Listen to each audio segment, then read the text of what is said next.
All right. We're back. Oh, we're back. Penelope, Part 2 in a Manhattan. Part 2.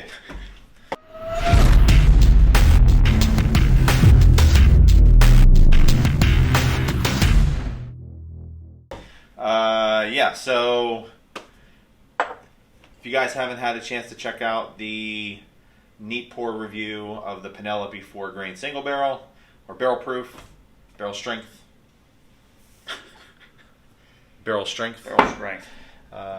it's somewhere around here. You guys can check that out. But needless to say, it was very good. Yes, we ranked it as a 9.0 on the bunghole scale as a neat pour, which is very high for us. It is high. We've been fortunate recently. We've had a couple really good ones. Oh yeah. So you're not supposed to have this out here right now. Oh well. It's a secret. It was a secret. Is it a secret? No, I guess it's not a secret.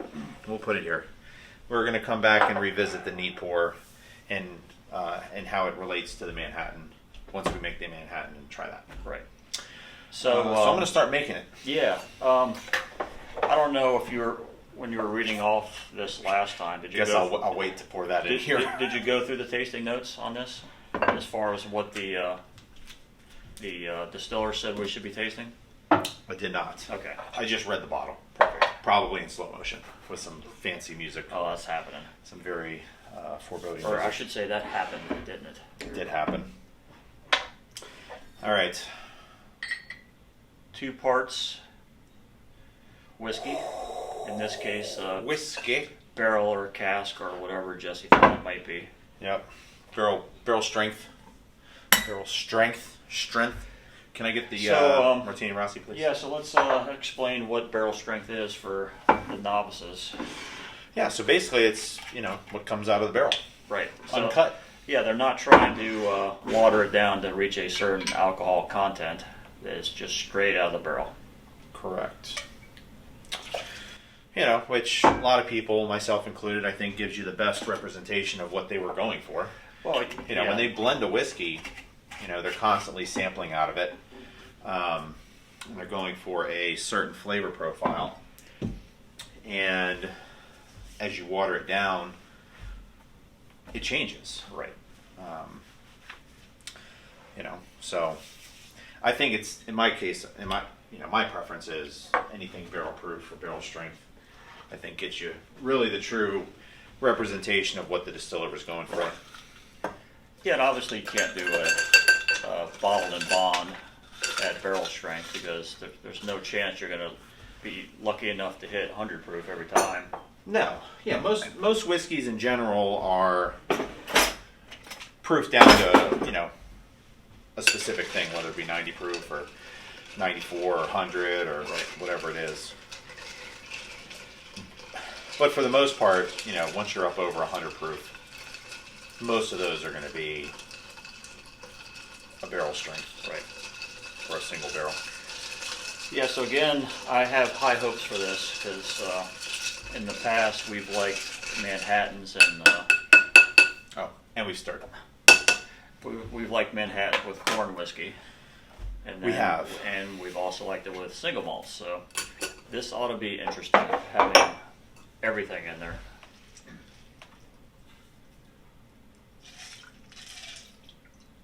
You're going to handle the cherries as well? Sure will. I'm multi-talented.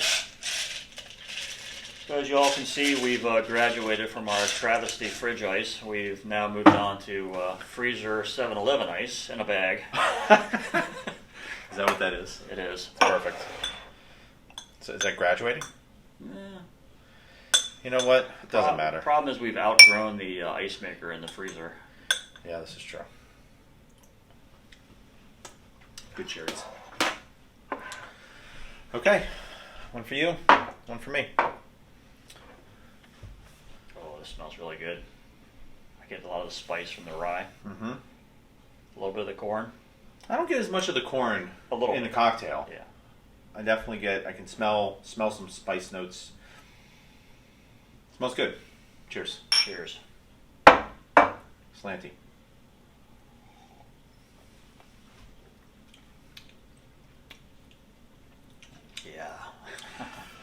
Yeah, that's really good. Boy. Yeah, that fails to disappoint. I like that a lot. It is really good. That literally has everything So- that you want in a Manhattan. You get some it adds some sweetness. You know, having the wheat and the corn shine through a lot in the neat pour, and I think the corn adds some sweetness to this too. Right. But like when we tasted it neat, there was a lot of rye spice on the palate, and I think that comes through in this too on the finish. Yeah. And it lingers. Yeah, so for those of you that haven't been to one of our live events, which there's many of you, what we do is we have a neat pour, and then we put it in a Manhattan, try them side by side, back to back. Yeah. I would highly recommend doing this format if you're at home, because you get the true test of it in a Manhattan. Yeah, and you get to experience it the way that we do it, which is unique. A lot of times people are just going out. They're going to get the cocktail, or they're going to get the neat pour, or they might get a neat pour of one thing and then want a cocktail, but then they'll get the cocktail with a different whiskey. It's a really unique and fun experience to be able to taste one specific spirit, neat and in a cocktail, making it the same way every single time. And like you said, with the live events that we're doing now, it's really fun bringing it to other people and seeing other people's reactions, and it's been received very, very well. Right. Yeah, but it's a lot of fun. Yeah, so this one, this is a very balanced and sweet whiskey. A lot of times you find that once you make a Manhattan of it, it sweetens it up even more, takes away the burn. And I'm not really finding that so much in this case. It's like, because there's not a lot of burn to begin with, like you go back to this and it's still very sweet and mild, even though it's a high proof. well, it's I mean, sweet. These are both phenomenal. It's not overwhelming, but you do get the rye, Right. which I think adds to the complexity of it. Right? It's not singular. It's got some evolving flavors. Right. On the nose, it's sweet. You don't get a whole lot of the rye, but on the palate, you get some of the sweetness and you get a lot of the rye. Right. And you get both of those in the cocktail. So I don't know if you remember from the Booker's episode, my only con on the Booker's was it was a little hot. Where for me this is a much better neat pour than the Booker's. I can't say that it's a better Manhattan, but as a neat pour, I enjoy this more. It's a little easier to drink. It's a little more balanced. Not quite as hot. With the corn, it adds another level of sweetness. Right. And I think that lends itself to kind of rounding it out, smoothing it out a little bit, taking those rough edges and kind of smoothing them off a little bit. So, all right, so let's give it a grade.